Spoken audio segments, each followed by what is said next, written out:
Naam, ni matumaini yangu mzima wa afya. Pole na majukumu mbalimbali yanayokukabili.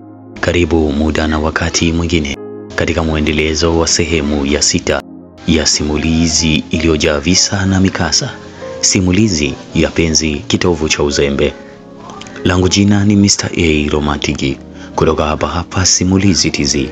Usisahau kusubscribe chaneli yetu ili uweze kuwa wa kwanza kupata simulizi na vipindi vyetu mbalimbali.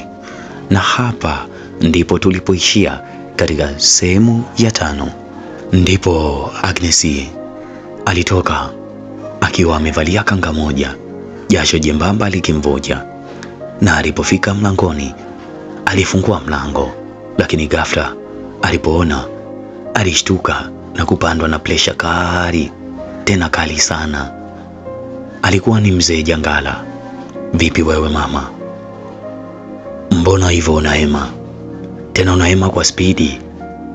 Au kwa sababu umeniona? Hebu niambie, hiyo hospitali unaenda saa ngapi? Maana Amani aliniambia atapitia pale nyumbani, lakini mpaka sasa sijamuona. Au ndo ulikuwa unashughulika naye? Mna bana, mzee Jangala bwana. Nipo peke yangu. Sema jasho linanitiririka kwa sababu nilikuwa jikoni. Kwani nilikuwa napika? Wewe haya tu. Sema hivyo hivyo. Kama unanidanganya unidanganye mimi. Unadanganya akili yako. Alafu mtoto wewe ulivyokuwa huna adabu. Yani umekuja na kanga moja ili unipagawishe sijui. Maana unanichanganya kweli yani. We mzee Jangala we. Hivi uko sawa kweli wewe? Aise, yani wewe wakunitamani mimi jamani? Dunia simama nishuke. Alafu uzee huo utanipeleka wapi mimi? Si utanifia kwenye kifua mie? Mzee Jangala alicheka sana. Tena alicheka kwa sauti kubwa. Kisha akasema, nyie ndo mnaodharau visima. Alafu bomba likikatika ama kulegea likiwa halifanyi kazi vizuri, basi mnakimbilia visima. Yani nyie bwana. Wewe mzee Jangala wewe, unamaanisha nini? Ndipo mzee Jangala hakutaka kuchelewa, akaondoka zake. Lakini Agnes alibaki na swali juu ya msemo wa mzee Jangala. Alirudia kichwani mwake msemo ule uliokuwa unasema, nyinyi ndio mnaodharau visima, alafu bomba likilegea ndo mnakimbilia visimani. Alihisi kitu, huenda mzee Jangala akawa anajua tatizo la mume wake. Lakini alipotezea na kisha kuingia ndani kwa ajili ya kujiandaa kwenda hospitali. Walijiandaa ndani wakiwa katika ulimwengu wa mahaba mazito yaliyofanya akili zao zote kutekeka, kila mmoja kwa mwenzake. Ukawa mwanzo mpya wa mahaba, tena yaliyojizolea hisia kali. Walitoka mpaka kufika hospitali. Mariana alikuwa akitoka ndani huku akiwa anaongea na simu. Akawa amepishana na mke wa J4, yani Agnes, bila ya kujua kwamba alikuwa mke wa J4. Walimkuta J4 akiwa amelazwa kitandani, tena akionekana anaendelea vizuri kidogo. J4 hakuamini alipomuona mke wake, kwani J4 alikuwa anaonyesha zaidi kuwa alikuwa na mapenzi ya dhati kwa mke wake. Ingawa Agnes alionyesha kuwa alikuwa hana mapenzi hayo, na hii yote ilisababishwa na lile tatizo lililotokea nyumbani. Agnes alipofika alimueleza, pole sana mume wangu. Shida ni nini? Shida ni nini kwani? Baada ya kusema hivyo, ghafla macho ya Amani yalianza kubadilika na dalili za machozi zikaanza kuonekana.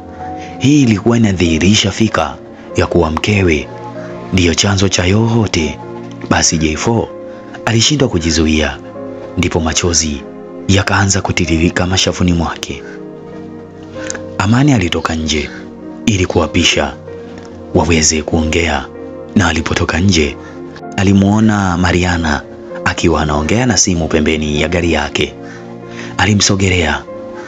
Mariana alionekana akiwa na sura ya hasira, ilikuwa tena na mikunjo. Ilikuwa ishara tosha kuwa alikuwa anagombana na mtu ambaye alikuwa akizungumza naye. Mariana, una shida gani? Mbona kama haupo sawa? Hapana, usijali. Amani aliguna, kisha akamwambia, inaonekana mapenzi yanakutesa sana, alisema Amani. Ndipo Mariana akamjibu, yalikuwa yananitesa, ila sio kwa sasa. Sihitaji, sihitaji na wala siwezi kuyawaza. Kwa nini? Kwani wanaume wote ni baba mmoja? Hapana, usiseme hivyo. Kila kitu kina hali ya mapito. Sio kwa sababu limekukuta jambo ukahisi wanaume wote ni wakosefu. Naamini ipo siku utakuwa sawa. Ndipo baada ya yale yote, Mariana aliingia kwenye gari lake na kuelekea kwenye kantini ya hospitali. Baada ya kufika, alichukua vitu baadhi ambavyo aliagizwa na J4 alivyokuwa akihitaji kula. Baada ya muda alirudi katika eneo lile la hospitali akiwa kwa nje. Basi ndani hakukuwa sawa, kwani J4 alishindwa kuvumilia. Ndipo akaanza kumweleza mkewe, tena kwa hisia kali. Sikiliza Agnes, nikwambie, neno thamani lina maana sana, tena lina maana kubwa. Pindi mtu anapokuthamini na kuonyesha kukuthamini kwa dhati kutoka moyoni mwake, tambua anakupenda na kukujali. Thamani ya mtu ipo mahali popote na tena sehemu yoyote. Leo hii wewe hauoni thamani yangu wala kunijali tena kwa kila kitu ambacho kinahitaji upate kunivumilia. Uvumilivu ndio kila kitu katika maisha. Tatizo nililonalo mimi si kama nimependa, na tatizo hili si kama linatokea kila siku, ni la muda mfupi. Nimejitahidi kukueleza mara kwa mara, mara kadha wa kadha, kwamba nalipambania mpenzi, lakini umeshindwa kunivumilia. Umeonyesha moyo wa kikatili, moyo wa kutokunijali. Umeonyesha kutokunijali hata kidogo. Tena umenitupia maneno ya kejeli, kunitukana, kunitusi kusikokuwa na mipaka. Hakika nimesikitishwa sana na hili. Na hii ajali mpaka naipata ni kwa sababu ya mawazo uliyosababisha ndani ya kichwa changu, ndani ya akili yangu. Tazama, leo nipo kitandani kwa sababu yako. Hivi unanipenda kweli? Unanithamini kweli? Najua na natambua kuwa kosa langu kubwa ni kukupenda. Tena nimekupenda bila mipaka. Siwezi kukataa wala kuficha ya kwamba umeniteka.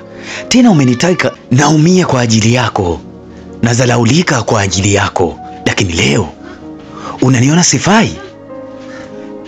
Ndipo Agnes alisema, J4, sijaja hapa kusikiliza ngonjera zako. Tena ukome na ukomae. Sasa nakwambia utajua mwenyewe na maisha yako. Agnes alitoka akiwa amehamaki sana. Alitoka nje. Njiani alipishana na Mariana ambaye alimpiga kikumbo, tena bila kumtazama. Dada wewe, vipi? Una shida gani lakini? Mbona unampiga mtu kikumbo wala ujali? Mariana alisema, akionyesha kushangaza sana na tabia ile. Alipofika pale kitandani, alimuona J4 akiwa anajifuta machozi. Kwa nini unalia? Kwa nini unalia? Una shida gani? Ndipo Mariana alimsogelea pale kitandani, kisha akachukua leso yake na kuanza kumfuta machozi yake, tena taratibu, na kisha akamchukua kichwa chake na kumweka kwenye mapaja yake, huku akimbembeleza kwa kumtuliza na kumshika kichwa. akimuuliza, tatizo ni nini baba? Embu niambie tafadhali. J4, nieleze, una tatizo gani mpaka unafikia hatua hii ya kulia? Mariana, sijui nikuelezeje. Hakika ni story ndefu, tena ni story ndefu mno. Basi baba, tulia tuliza moyo wako. Mariana alimueleza ya kwamba siku zote tiba ya kweli ni ile inayotoa tatizo.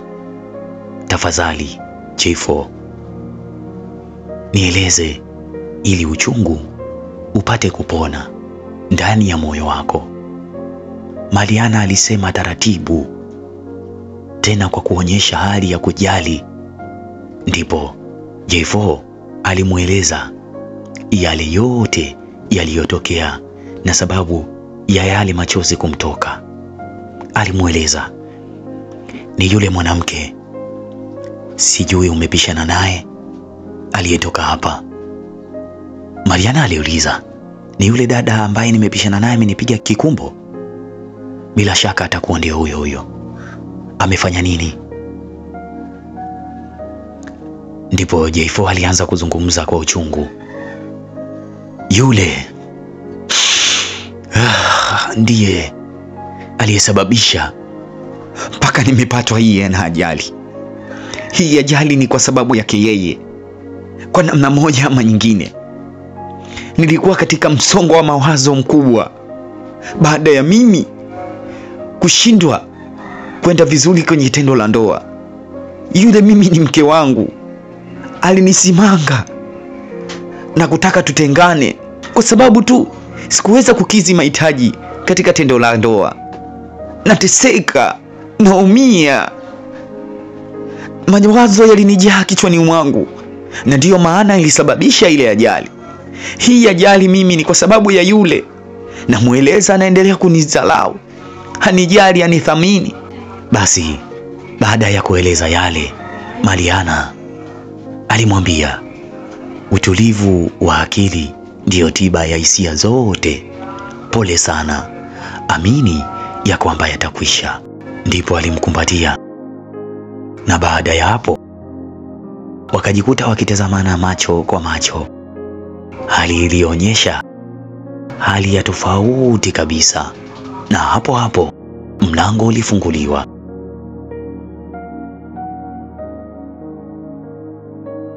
Hii ni sehemu ya 6 ya simulizi Penzi Kitovu cha Uzembe.